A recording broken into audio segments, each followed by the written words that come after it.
2011 మార్చి 12వ తేదీన ఆంధ్రప్రదేశ్ పొలిటికల్ అరేనాలో ఒక historic mile stone ఆవిష్కృతమైంది.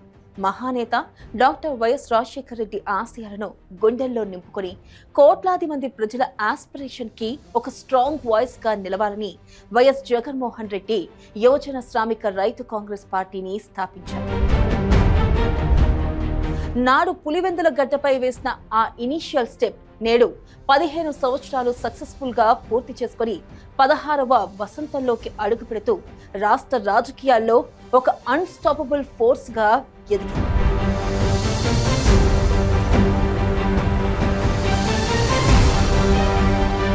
పార్టీని ప్రారంభించిన తొలి ఏడాదిలోనే బై ఎలక్షన్స్ లో 17 అసెంబ్లీ స్థానాలు గెలుచుకుని తన మాసివ్ స్ట్రెంగ్త్ చాటిన వైసీపీ 2014 నాటికి ఒక పవర్ఫుల్ అపోజిషన్ గా నిలిచింది. ప్రజా సమస్యలే కోర్ ఎజెండాగా రైతు భరోసా యాత్రలు, ఓదార్పు యాత్రలు మరియు స్పెషల్ కేటగిరీ స్టేటస్ కోసం ఢిల్లీ వేదికగా చేపట్టిన ప్రొటెస్టులతో జననేత జగన్ ప్రజలకు అత్యంత ఆప్తుడయ్యారు. ముఖ్యంగా ఇచ్చాపురం దాకా సాగిన 3648 కిలోమీటర్ల ప్రజా సంకల్ప యాత్ర ఆంధ్రప్రదేశ్ పొలిటికల్ హిస్టరీలోనే ఒక అన్ప్రెసిడెంటెడ్ మైల్ స్టోన్ గా నిలిచిపోయింది.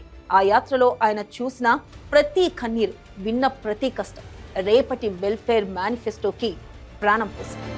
2019లో 151 సీట్లతో అఖండ విజయం సాధించిన తర్వాత జగన్ తన గవర్నెన్స్ లో రెవల్యూషనరీ చేంజెస్ తీసుకొచ్చారు. సుమారు 15,004 విలేజ్లు, వార్డ్ సెక్రటేరియట్స్ మరియు వాలంటీర్ సిస్టమ్ ద్వారా ప్రభుత్వ పాలనను ప్రజల డోర్ స్టెప్స్ కే తీసుకొచ్చారు. దాదాపు 38,000 ప్రభుత్వ పాఠశాలలు నాడు నేడు ప్రోగ్రాం ద్వారా మోడర్న్ ఇన్ఫ్రాస్ట్రక్చర్ తో రూపుదిద్దుకుంది. సోషల్ జస్టిస్ ని పాటిస్తూ 70% పదవులను వేకెంట్ సెక్షన్ కే కేటాయించారు. అలాగే 31 లక్షల మంది పేద మహిళలకు హౌస్ పట్టాస్ ఇచ్చి వారిని లక్షాధికారులను చేశారు. అగ్రికల్చర్ ని ఒక పండుగలా మారుస్తూ రైతు భరోసా కేంద్రాల ద్వారా విత్తనం నుండి విక్రయం వరకు రైతులకు పూర్తి సపోర్ట్ గా నిలిచారు. పారిశ్రామికంగా కూడా విశాఖ వేదికగా గ్లోబల్ ఇన్వెస్టర్స్ సమిట్ నిర్వహించి 13 లక్షల కోట్లకు పైగా ఇన్వెస్ట్మెంట్స్ ఆకర్షించడం ద్వారా రాష్ట్రాన్ని ప్రోగ్రెసివ్ పాత్ లో నడిపారు. విశాఖపట్నం ఐటీ హబ్ గా ఎదుగుతూ ఇన్ఫోసిస్, అదానీ వంటి గ్లోబల్ జైంట్స్ కి వేదికైంది. ప్రస్తుతం 16వ ఆవిర్భావ దినోత్సవం జరుపుకుంటున్న ఈ తరుణంలో వైఎస్ఆర్సీపీ ఒక బలమైన పీపుల్స్ వాయిస్ గా నిలుస్తుంది. నిరంతర ప్రజల పక్షమే అని జగన్ పదే పదే చెబుతున్నారు. నేడు 16వ వసంతంలోకి అడుగుపెట్టిన తరుణంలో అనేక చోట్ల పార్టీ జెండా పండుగను నిర్వహించారు. జగన్ ప్రజల పక్షాన నిలబడి అలయన్స్ గవర్నమెంట్ వైఫల్యాలను స్ట్రాంగ్లీ ఎక్స్పోజ్ చేస్తున్నారు. అధికారంలోకి వస్తే స్వర్గం చూపిస్తామని చెప్పిన వారు నేడు పేదల నోటికాడ కూడి తీసేస్తున్నారని ఆయన మండిపడుతున్నారు. నిలిచిపోయిన విద్యా దీవెన, ఆరోగ్యశ్రీ ఫండ్స్ మరియు ఆగిపోయిన ఇన్ఫ్రాస్ట్రక్చర్ ప్రాజెక్ట్స్ పై ఆయన నిరంతరం పోరాడుతున్నారు. ఇది డార్క్నెస్ కి మరియు లైట్స్ కి మధ్య జరుగుతున్న యుద్ధమని అభివర్ణిస్తూ పార్టీ కేడర్స్ కి ధైర్యం చెబుతున్నారు.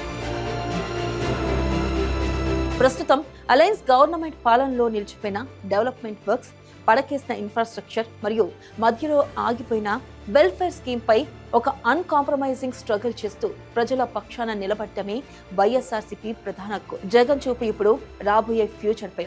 ఏపీని ఒక నాలెడ్జ్ ఎకానమీగా మార్చడమే ఆయన అల్టిమేట్ గోల్. ప్రతి పేద విద్యార్థి గ్లోబల్ లెవెల్లో పోటీ పడేలా ఏఐ టెక్నాలజీని ప్రభుత్వ స్కూళ్లలో మరింత బలోపేతం చేస్తానని ఆయన ప్రామిస్ చేస్తున్నారు. Quality health care, village level industrial development మరియు మహిళలకు ఫినాన్షియల్ ఇండిపెండెన్స్ కల్పించడమే తన తదుపరి లక్ష్యాలని ఆయన స్పష్టం చేస్తున్నారు. సత్యం తాత్కాలికంగా ఓడిపోవచ్చు, కానీ ఫైనల్ విక్టరీ ప్రజలదే అన్న నమ్మకంతో జగన్ అడుగులు వేస్తున్నారు. నేడు 16వ సంవత్సరంలోకి అడుగుపెట్టిన వైఎస్ఆర్సీపీ కేవలం ఒక పొలిటికల్ పార్టీ మాత్రమే కాదు, అది కోట్లాది మంది పేదల సెల్ఫ్ రెస్పెక్ట్ కి ఒక సింబల్. ప్రజల బ్లెస్సింగ్స్ తో, పార్టీ కేడర్ బలంతో మళ్లీ వెల్ఫేర్ స్టేట్ ని స్థాపించి ప్రతి పేదవాడి ముఖంలో స్మైల్ చూడడమే తన సోల్ ఎయిమ్ అని జగన్ చాటి చెబుతున్నారు.